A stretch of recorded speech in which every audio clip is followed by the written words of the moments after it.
Okay, well, I think we can get started. So yeah, welcome everybody. Thanks for coming to this Hey Baby question and answer session with Jerri Stewart. Um, we can basically, I can give you a little bit of an overview of what we're doing tonight. So my name is Stefanie Ritoper. I'm an engagement producer on LAist early childhood coverage. And to some of you were at the last session, some of you that I've been texting with. So hello, I'm not a robot. Turns out I'm a human. And as some background, LAist is a public media organization and home to NPR radio station LAist 89.3. So you might have previously known us as KPCC. So our call letters are still there, but our branding has changed this year. And we also run the website LAist.com. And in my work, I get to work alongside early childhood reporter Mariana Dale. So she's usually the one that you hear on air. And my job is to find creative ways to get community voices into the newsroom and help them shape our coverage. And I also have two little ones. So I've got a 6-year-old and a 2-year-old, and that informs a lot of how I approach this work. And we've also got David Rodriguez here tonight. He's running tech this evening. He's our partnerships producer and also part of LAist engagement team. So yeah, that's who we've got here. And what are we doing? So since last fall, we've been running a text message service called heybb. And we feature guest experts to answer parents' questions starting in pregnancy. And we do this because we know pregnancy and parenthood is a wild journey, and we're here to provide a resource. And also for us, it really helps us as a media organization to be able to make sure that our coverage is responsive to people's real questions out in the world. So yeah, so that's what we're doing tonight. And we're lucky to have with us Jerri Stewart, and she is a family engagement manager for the Resource and Referral Division at Child Care Resource Center.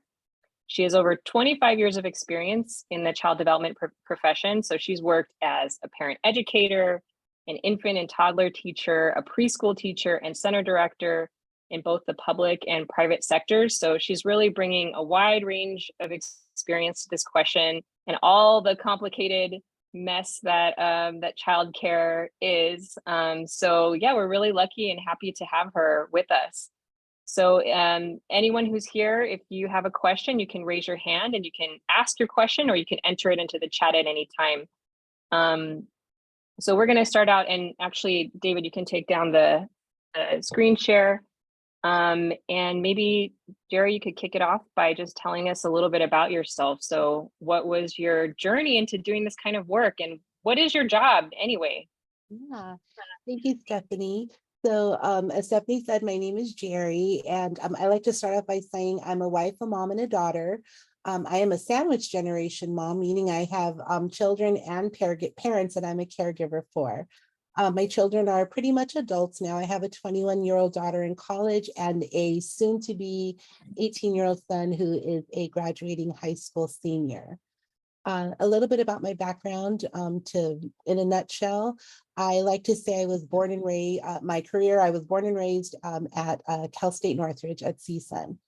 That's where I went to school for graduate school and undergrad. And in my time there, I was able to have the opportunity to work at the lab school there, which is one of the childcare options that we'll talk about.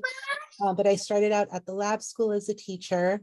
And then from there, I moved into all those other opportunities that Stefanie talked about, working with families and parents in different capacities. And currently, I've been at CCRC, where I really see this as my forever home. Someday I'll retire from CCRC, where I have the huge, incredible privilege of being the family engagement manager. And what that means is I feel I just have the best job in the world. I get to think about, what do families need? What do children need? And then think about developing the programming that goes along with that. So I'll talk a little bit about that. My team, and you can find this, I'm going to share about R&Rs that are available to you that you can contact and find all the same resources in your own community. So my team facilitates playgroups. We do parent trainings. We do cafes, which is kind of like what we're doing today, just a real casual conversation around a topic related to parenting or child development. And then we do a lot of community engagement, really getting out and meeting our community where they're at working with family friend and neighbor providers, formal licensed childcare providers, and just thinking about what else can we do for families and then finding a way to make that happen. That's awesome. I love that. So yeah, so you can all get your questions ready. And again, this is sort of like an informal office or informal space. So kind of like drop-in office hours with Jerri. And so we'll start to jump into some of the questions that we received from folks. And we've got a lot of questions and very juicy ones. So we may not get to all of them, but we're going to do our best to get through to a lot of them here. So one thing I wanted to start out with is, what is the best way to start looking for childcare, and how early should people start getting on the list? Because, you know, on this service, we also have people who are pregnant as well. Great. Okay. So what I'm a little biased because I work at an R&R, at a resource and referral agency.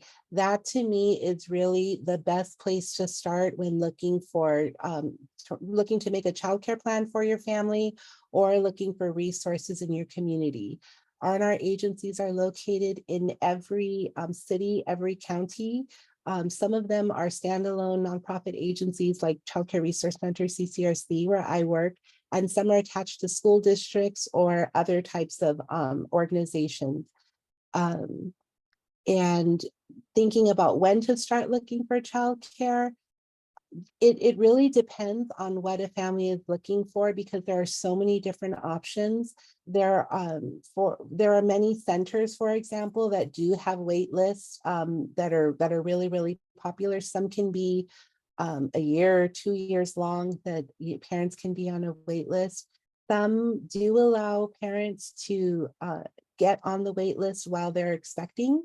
Some do require for the child to be born in here and have a name and a birthday for that to happen. And one question that we got from Christopher was, how early is too early to put your child in daycare? Well, the most childcare centers will take children at about 6 weeks old. And it's really, every family makes individual choices that fit their needs best. And one of the things I like to remind parents is that you are the expert on your own child, on your own experience as a parent, and it is not a one size fits all. So some people choose what I chose for my own children when they were very young, which is family friend and neighbor care.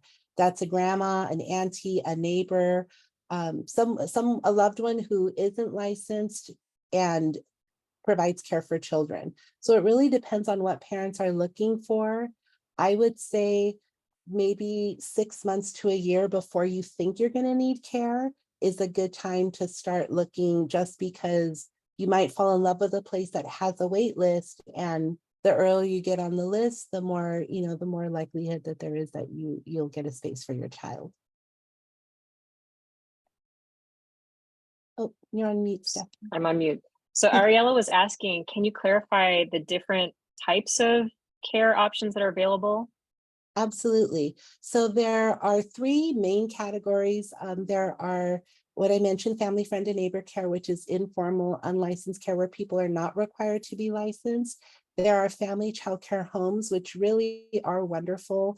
It is a home-based setting where people are licensed. They do have some oversight from CDSS, California Department of Social Services, and the Community Care Licensing Division. And then there are centers, which most of us are familiar with, where children go to an actual preschool center. All of those options can vary. There are small family childcare homes and large family childcare homes.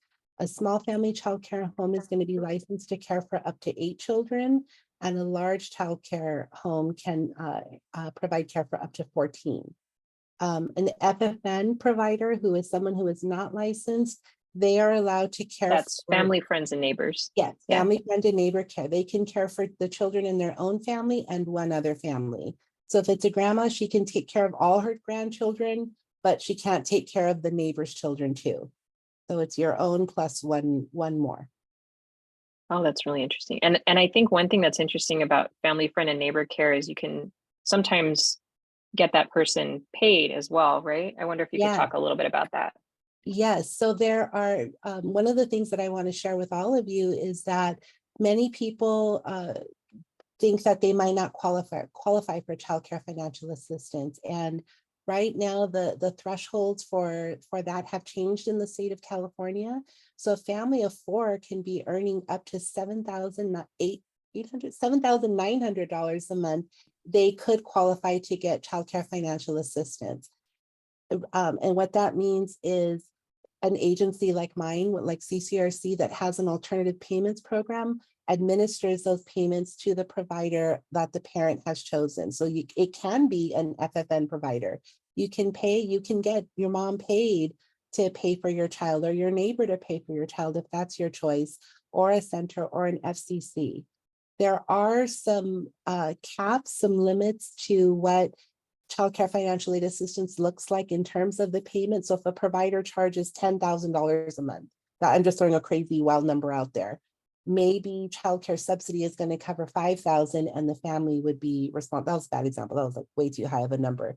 But there is a limit to how much is paid for, and sometimes families can pay the difference, and that's something that the family would work out with the provider, how those payments will be processed. I do have a handout that I'm going to drop in the chat for you all. I'll probably do this at the end, and I've emailed all of these to Stefanie so that she can send them out via email as well, just in case anything happens. But one of the handouts that I'm going to share with you all is this one here. This is how to choosing types of childcare. And you can see here, I hope it's not too big on the screen, but it talks about understanding the basics. According to CCL, how do they define the different age groups? There's information on family childcare homes and the caregiver education, their approach, ratios. And you can see a little bit more detail here of what I shared about a small or a large. There's information on license exempt and informal care, and childcare centers and the different types of requirements. So this is one of the documents that I'll share in the chat at the end, because I'm not so best, not too good with the tech, talking with you all and adding things to the chat, but I did want to let you know that this is something that I can share with you all. That's awesome. Yeah, really helpful to hear that breakdown, because there are so many different types of care. And so we've got one question from Brittany, who's here, and I know you had mentioned it's good to be thinking about childcare and to get on wait lists at least 6 months in advance. She's saying our baby's 2 months old and we're not on any childcare wait lists. We still don't know what our work situation is going to be. Are we going to be able to find childcare, or is the demand so high that now we're in trouble? What's the best way to prepare and have childcare when we aren't sure what we'll need yet?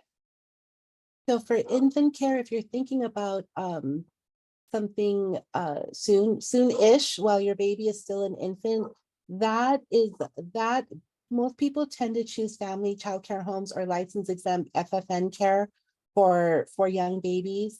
The ratio for infant care is 1:4, and it can get really pricey for families. So it is limited, especially in center-based programs. The cost is really high and the spaces are limited. So we see most of young children going, families choosing a family childcare home or a license exempt provider. I would recommend for you, Brittany, to get in contact with your local R&R. And what they can do is all R&Rs have child development specialists on staff Monday through Friday. Some of us have staff that work on Saturdays. You can email, you can call us. Some of us have text set up where they can talk to you about all the different childcare options that are available to you. Because again, you are the expert on your baby and you know what is best for your family. And they can share with you the different types of options and help you to make a plan that best fits your family's needs. At the end of that process of making a childcare plan, there is a list that you'll receive with childcare referrals. So they're going to ask you different things like, are you looking for childcare near home or near work?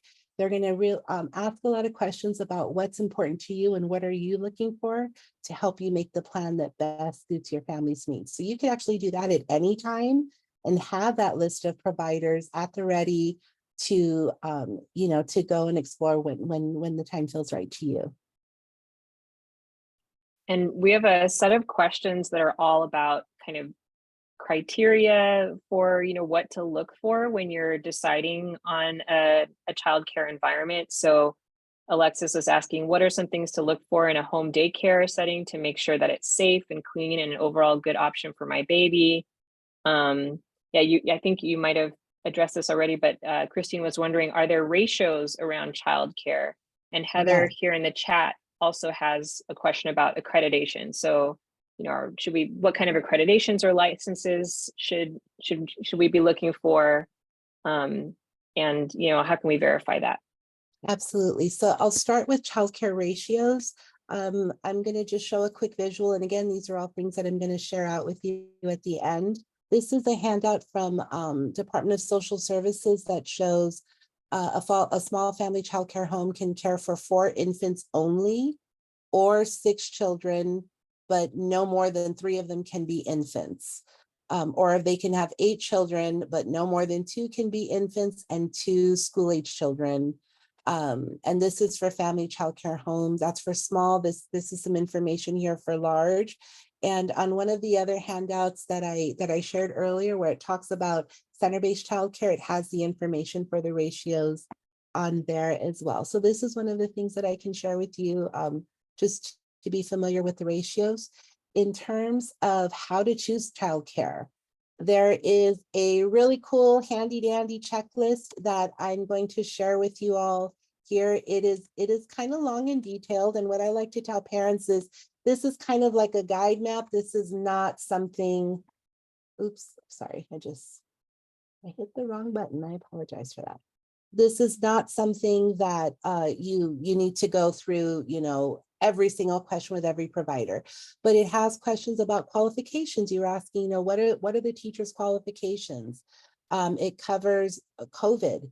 What are their COVID protocols? How are they keeping, sanitizing and keeping children safe? Cost and availability. So it's just a really nice guide to frame some of the questions, and you can pick and choose which ones, stand out to you, what matters and what you want to ask about. Adult-child interactions.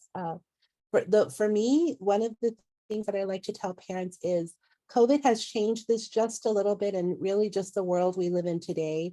Providers have to be a little bit more stringent in protecting children and keeping everyone safe, throughout, just in general. So having said that, you want there to be transparency and an open door policy. That's one of the most important things that you don't need to call, get permission before you go visit your child. You can come in anytime and see what your child is doing and have access to them. Open door policy is absolutely of the utmost importance, because you want to be able to know that your little one, that your child is safe and that they're getting the type of care that is important to you and what matters to your family.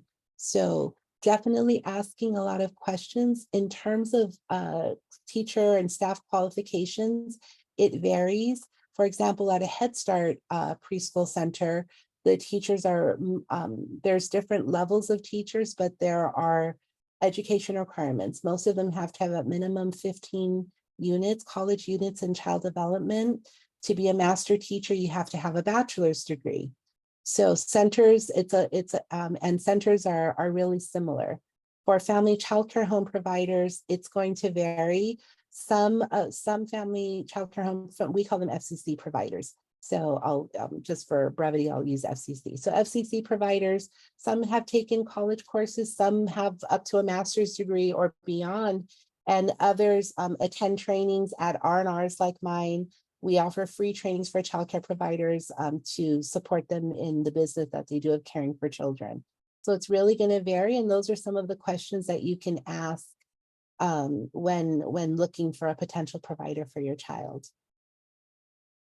And I'm wondering, sometimes if you're a first-time parent and you're just walking into a childcare facility, or it's like, what should stand out to you? Like, what are the things that you should be looking for to get a feel? I remember when I had my first daughter, I walked into a childcare center and I was like, looks like they take care of babies here. That seems fine. So, It's like, what's the feel? What are the things that we should be checking out?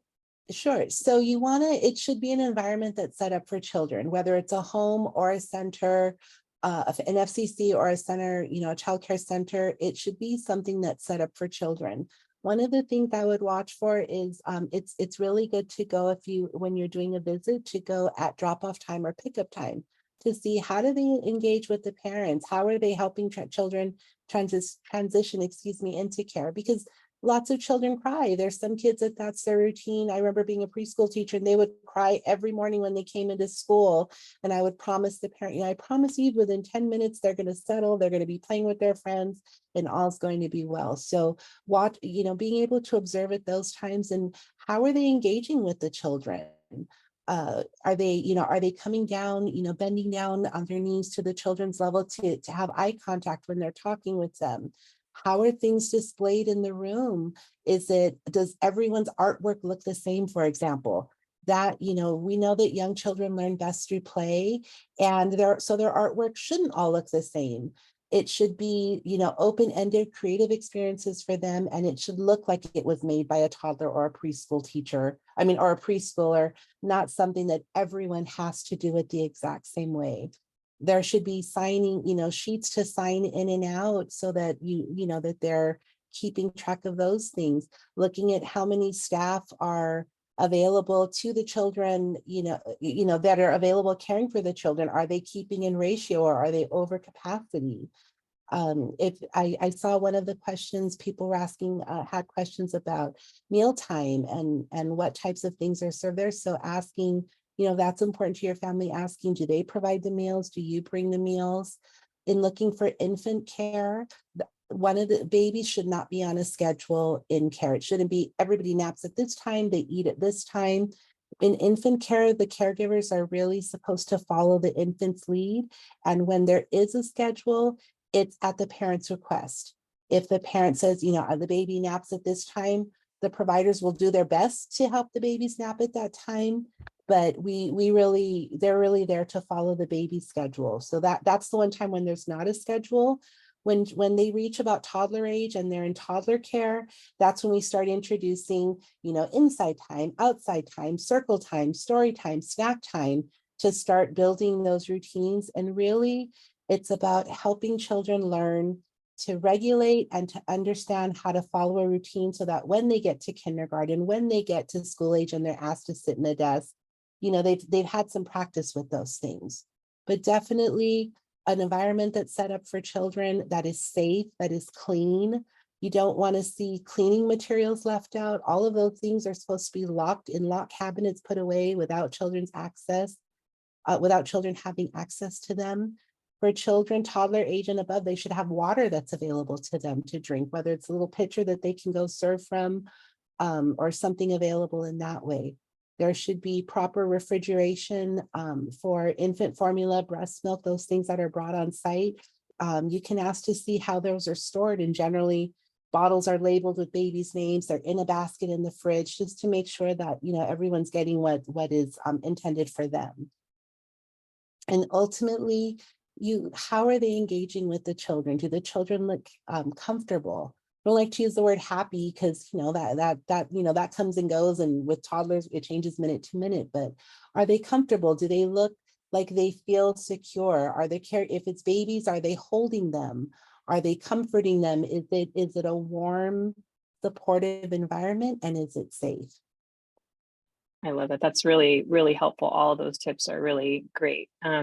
And I want to get to the second part of Heather's question here, which is there a website that I can use to look up whether a childcare facility is actually licensed? Yes. So I will drop that in the chat in just a moment. And I want to share with you, there's community care licensing. This is for center-based providers. This website here, I'm going to share the link. It's a social services website where you can type in a provider's facility license. So every provider should have their license posted for parents to see.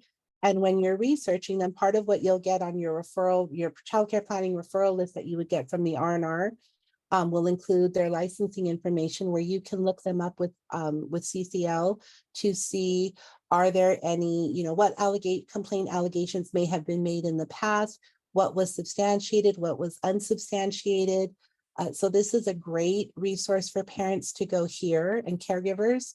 And then one of the other documents that I'd like to share with you all is Oliver's Law. So Oliver's Law is named after a child whose mother, unfortunately, the child was it wasn't a good situation with the provider, and the parent worked really hard to get some legislation in place for background checks for providers.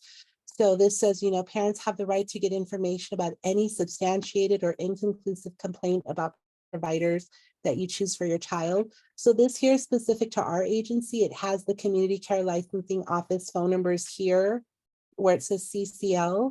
I'm going to share this one with you all, but also that CDSS website, you can go there and find, search providers that way. You can, if you need help with that, that's what the R&Rs are here for. We're here to help you find navigate those systems and find the information that you're looking for. Thank you. That's super helpful. And I see a question from T in the chat, and it's, what's the best approach to finding backup care? So for example, regular daycare off days or emergencies and things like that. That's a great question. So there are some providers that provide drop-in care or backup care short-term for families. They do have, it tends to be, there are some centers, but they can get kind of pricey. And family childcare homes are a great option for that because they have children, of different ages often. Some are in school, so they have a little bit more flexibility in how they can schedule families. So that's a good option. And again, contacting the R&R in your community can help you find a list of providers that fit that need. Miranda has a question about language specialties. So she was wondering, where do you find childcare that would speak the target language of the family? For example, their family is French and they're looking for a French childcare situation. Absolutely. So when the profiles that the R&R agencies have for providers, so I should back up a little bit. We have a relationship with community care licensing where every R&R agency has the licensing information on every licensed provider. Community care licensing shares that with the R&R for every licensed provider in their service area. What the R&Rs do is we then reach out to those providers to build their profile so that when we're referring families out, we have as much information as possible. Language is one of the things that we collect. What languages do you speak? We ask for cross streets. What intersection are you near? So if families say, I need care near my job and I'm looking at these cross streets, we have that type of information. So language is one of them. Do they do any enrichment activities? Do they pick up and drop off from school or pick up and drop off at, other activities that your child might be going to? So that's part of the questions when we're making a childcare plan with a parent. Those are all the things that we ask, or you can ask us to, again, find the best fit for your family. Thank you. And Linda's wondering, I'd like to know if there's a program where they can assist in paying for after school care. Yes.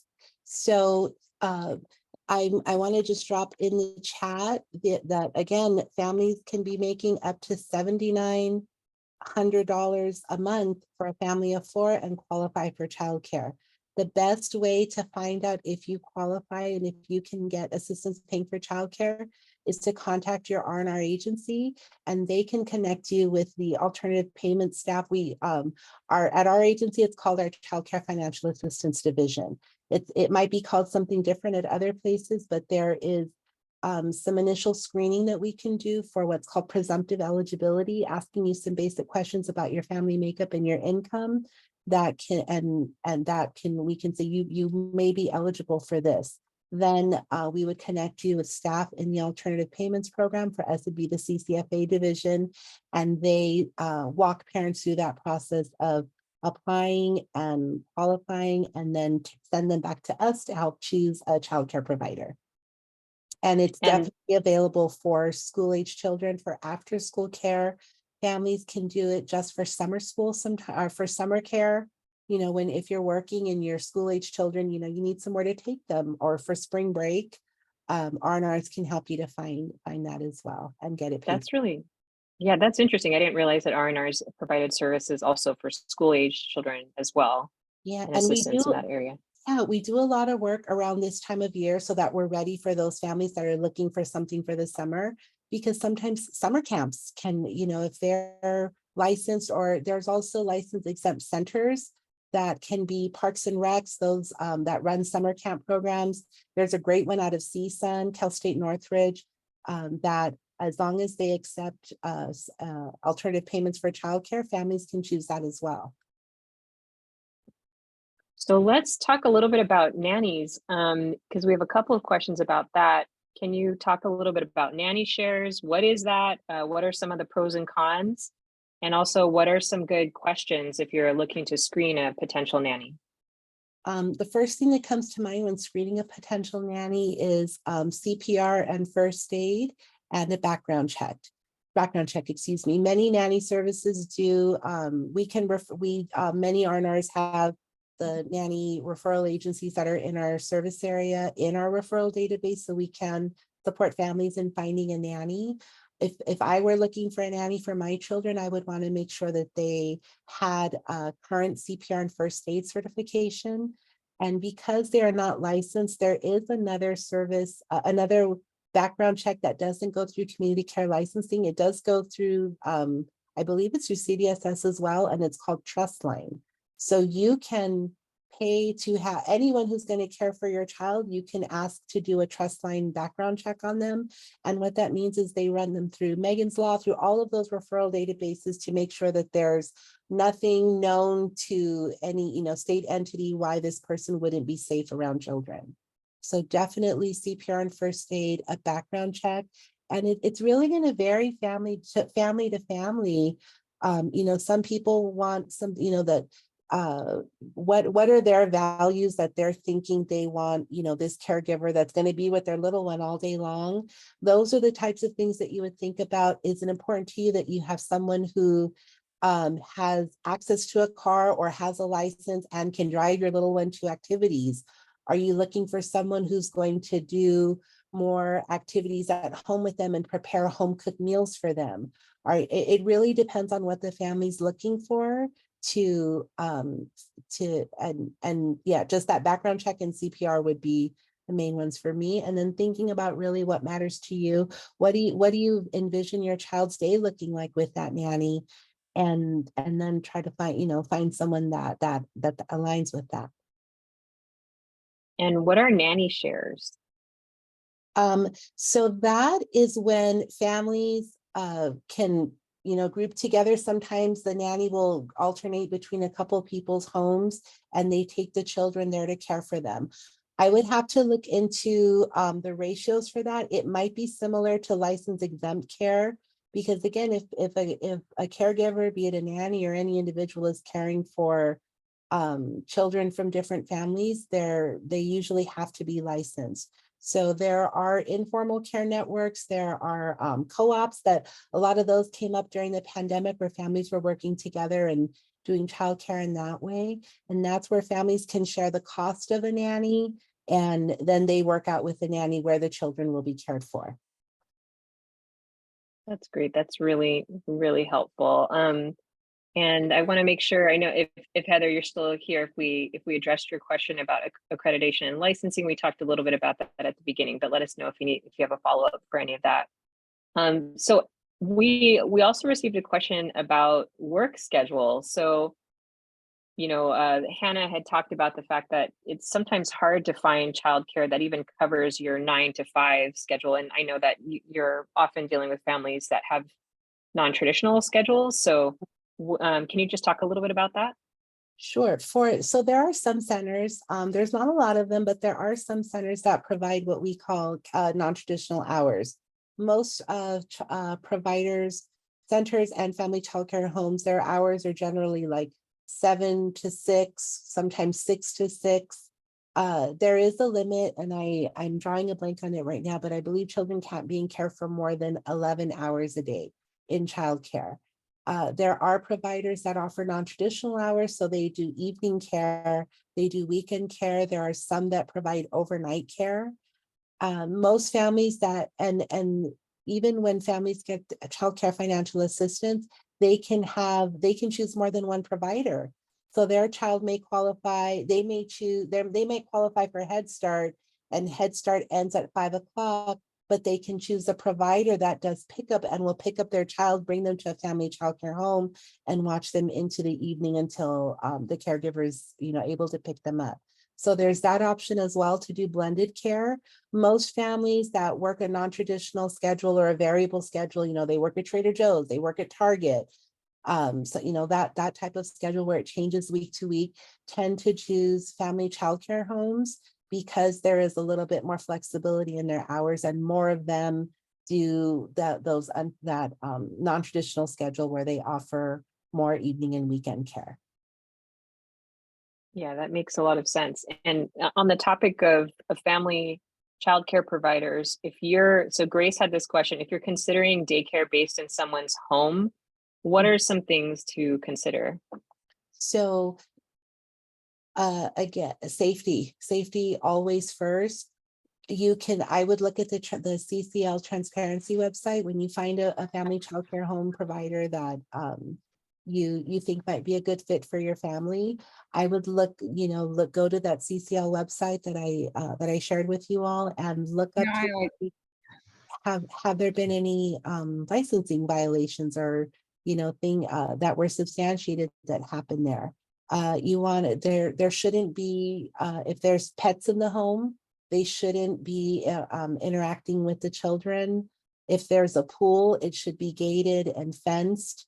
And family childcare homes are supposed to be like there are areas like bedrooms, for example, that children shouldn't have access to, and those are not part of the area that licensing oversees, but they have to have a separate napping space for children. So you would want to see that, where do children sleep? And there always needs to be supervision, even when they're sleeping. You want to see an environment where it's a childcare home. So the childcare aspects of it are really integrated into the home. It's not, I'm a family childcare provider and I use my garage. And the children, I have it set up like a classroom and they stay in the garage and they go to the backyard. It really should be integrated into the home, that's where the children are. There should be baby gates to keep children safe and out of areas that they shouldn't be going to. Again, making sure that cleaning supplies, medications, things that children shouldn't have access to, they don't have access to. And again, is it warm? Is it inviting? Is it a place that your child's going to be nurtured and loved and and feel safe at while they're there?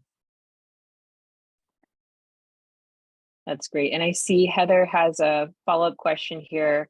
What is NAEYC and is this important? So NAEYC is the National Association for the Education of Young Children. That's where centers can go when they're accredited. So there's a process that they can go to become an accredited center, and that really just, in a nutshell, that means they're going above and beyond what licensing requires for them to have a license and provide care for children. It can be sometimes challenging for providers because the bar is set really high for a reason. So for me, there are so many quality programs that aren't accredited. There are many that are, but that for me wouldn't be a deciding factor because it really depends on a center's capacity to go through that process and to become accredited. They have a lot of great resources for parents. They offer trainings. They do a lot of great work. The local, the NAEYC, there's also CAEYC, which is the California Association for the Education of Young Children. And then there are local chapters. There's one, for example, here in San Fernando Valley. So there's local chapters throughout that all link back up to NAEYC. Thank you. I see a question from Anna here. Does the childcare center need a separate license for non-traditional hours? No, what they do, when they become licensed by community care licensing, they let them know what their hours of operation are and what the ages of children are. So if it's a center, so a family childcare home is going to have a family childcare license, and they have to be in ratio, of up to 8 or 14 children. For a center, they can hold multiple licenses. They can hold an infant center. An infant license, a preschool license, and a school age license, depending on their size and capacity for caring for children. And then they would just, in their application, they would let CCL know their days and hours of operation, and that's what's noted on their license. This is an interesting question that's in the chat. So Heather says, I have a baby boy who will be starting all day infant care in May. He's going to be 4.5 months old. Do you recommend that we pick him up early on days when we can, or should we stick to picking him up at 5 p.m. daily just to have the same kind of routine? Oh, my mama heart wants to say get to your baby as soon as you can, because I know sometimes it's so hard to be away from them. But really, it depends on your child. Some children, definitely as they get older, they thrive on that routine, and they need that. They need that stability. They need structure. They really, children need boundaries and limits in a routine. That's how they know that they're loved. And that's one of the best things, Dr. Brazelton, who, if you don't know who he is, definitely look him up. Children don't have limits and boundaries, and they don't feel loved. And that goes in with, scheduling and the same expectations daily. I think for an infant that young, you really get to know the cues of your baby, and maybe, picking them up early. If your baby naps at a certain time, for example, picking them up during nap time might be disruptive to the rest of your day and evening with the baby if they don't get to have that full nap that they're used to. They could be a little fussier in the evening, or have a hard time, fall asleep in the car and then have a hard time going to sleep at night. So I would say just trust your instincts, talk with your provider. You can, again, always call the R&R. We're there more than just for childcare planning, referrals, and technical assistance. We can answer questions. My toddler's biting and they didn't bite before. Now they're biting in they're biting in daycare. What do I do about that? Or my baby used to sleep through the night and now they're waking up 3 or 4 times. For parents, they want to know, is my baby okay and am I okay? So really just paying attention to the cues of your baby and talking to your provider and thinking, I would say when you can, if it's not a disruption to the baby's schedule, why not have that extra, time with them?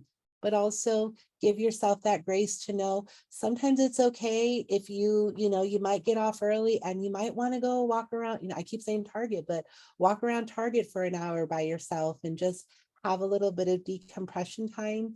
We're better parents to our children when we, I think about that oxygen mask analogy.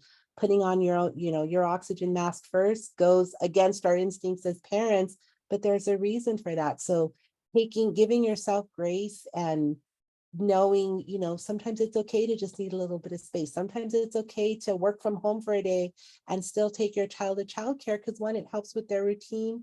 And we need that as parents. We need to give ourselves grace and extend it to one another as well. That's a wonderful answer. And it kind of reminds me of another question, which is just, how should parents be preparing for the transition if they're bringing their baby into daycare for the first time? What's normal to expect? And also, how can you take care of yourself as you're going through that transition as well? So the best advice I can give as a former preschool teacher and as a parent is your child's going to read your cues. They're going to see, they're looking for you to, is this okay? Am I okay? So you want to make goodbyes kind of short and sweet. They might cry every day when you drop them off, but keeping it short, so that telling them mommy always comes back, daddy always comes back, letting them know, I'm going to pick you up, you're going to play with your friends today, and I'm going to pick you up after story time, or when you're having outside time in the afternoon, I'm going to come pick you up then. So letting them know when they can expect to see you. giving them a big hug, a big kiss, letting them know you're safe. You're, if it's a FCC provider, Stefanie, you're going to play with Stefanie today. Stephanie's going to take care of you. And I'm going to see you when it starts to get dark outside, and make a plan with them. What song do you want to sing when I pick you up? Or what do you want to hear in the car? Or, giving them something to look forward to. What's really hard on children is when we say we're leaving and then we don't leave, because they're crying, and it's that can send them mixed messages like, well, why aren't you leaving? Is this safe? Am I okay? And that can be the hardest thing for a parent, to leave your child when they're crying and they're reaching and clinging, and the caregiver, the provider's peeling your child off of you. That can be really hard as a parent. So again, giving yourself that grace to know it's hard. It's really hard trusting your little one with someone, especially when they can't talk. We hear that a lot from parents, that how do I know if my baby's okay? They can't tell me, or my toddler can't tell me what's happening with them throughout the day. So paying attention to, how does your child look when you pick them up? Are they happy? Are they engaged in activity? Are they, like, what does it look like during that time? But definitely keeping the drop-off times short and sweet. Having that conversation with them and saying goodbye is the best thing for your child, to help them acclimate to care.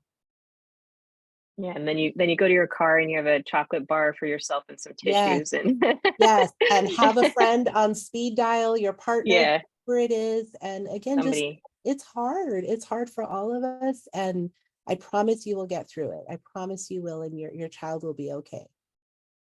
So Brittany had a question. I think we have time for just a couple more questions before we wrap up. So Brittany was asking, you talked about qualifications for a nanny, but how would you recommend finding nannies? Are there any kind of databases? I know you mentioned a bit about what R&Rs have access to.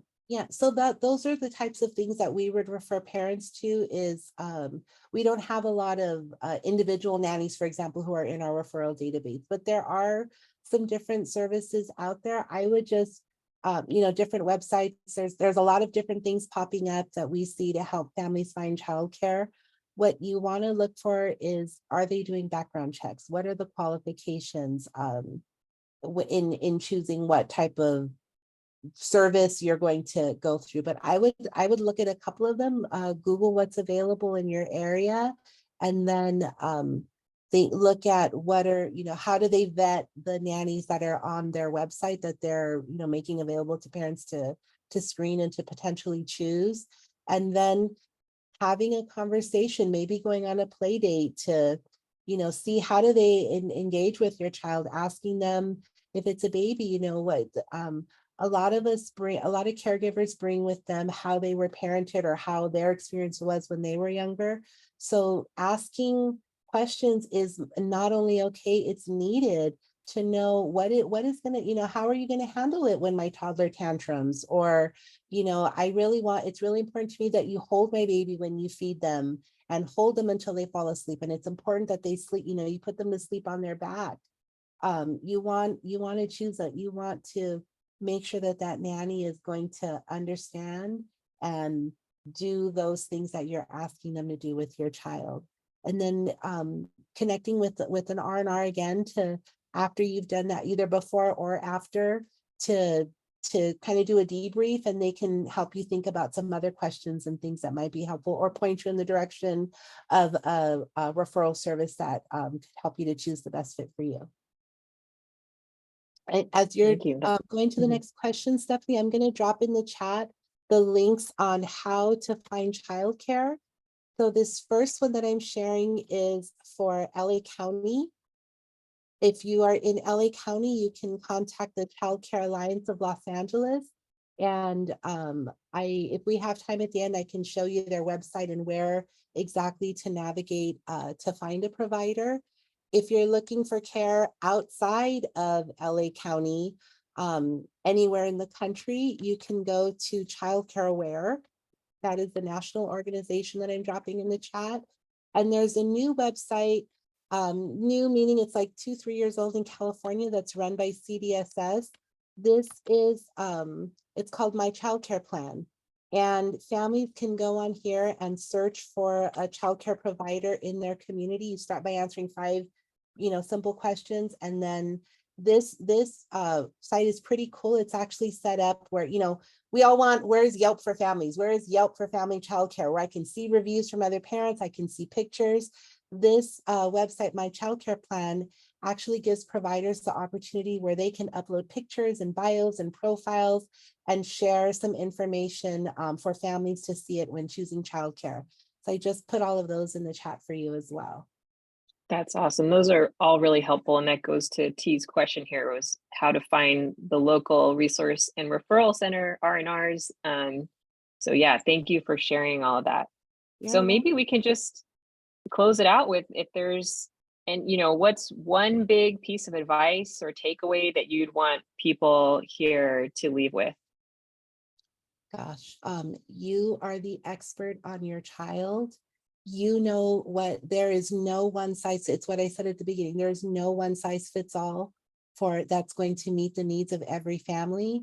And your child is going to change over time. The baby that you bring home from the hospital is going to be, evolve into that older baby that's crawling around and getting into things, then that toddler who's questioning and setting limits. So you're going to get to know your baby a lot of different times, your child really in general as they're growing up. Remember that you are the expert. There is no one way to parent. There is no one childcare option that fits best for your family. And you know your baby best. You know what they need. You know what's important to your family. And, people like me and the R&Rs are here to help you make the plan that works best for you. But above all else, you are the expert on your baby and your own family and your experience. That's wonderful. And I see Mariana Dale, who's the early childhood reporter at LAist, just dropped a piece into the link. And for all of you who have asked your questions, they've been really helpful for us. We're actually working right now. Mariana's been working on a childcare guide that's going to be up on LAist.com, and we'll share it back with all of you as well. So yeah, thank you so much, Jerri, for sharing your wisdom and your expertise with everyone here. Childcare is just an incredible maze. And so it's so helpful to have these tips to start to think about where to look for childcare. You're so welcome. Thank you for the opportunity. I'm happy to do this. And I know Stefanie added my information to the chat, so please feel free to reach out to me. I'm happy to answer any questions that you have, even beyond childcare, and help you get connected. You can call me, I can connect you with my team, and we can get you, tell you who the R&R is and do a warm handoff. This is your R&R, call this person, and they can answer your questions, in your community. But please don't hesitate to reach out. And that's the best part of my job, is getting to connect with parents, because at the end of the day, a child is benefiting. So I'm happy to connect with you all, however makes sense for you. That's wonderful. And you can see David just dropped into the chat. So as a follow-up, I'll be sending back a summary to all of you and a recording of tonight's session. If you're on the Hey Baby text service, or you just RSVP'd, you will get that that link, and it's a summary of what we talked about today. And we also shared some of the contact information for our team. And we send regular updates by email. So if you'd like, you can sign up for our email list. And yeah, and this is a way that you can keep in touch with us. So those emails go out roughly twice a month. So thank you all so much for taking the time. Thank you for being a part of this, and we'll see you soon. We'll see you by text.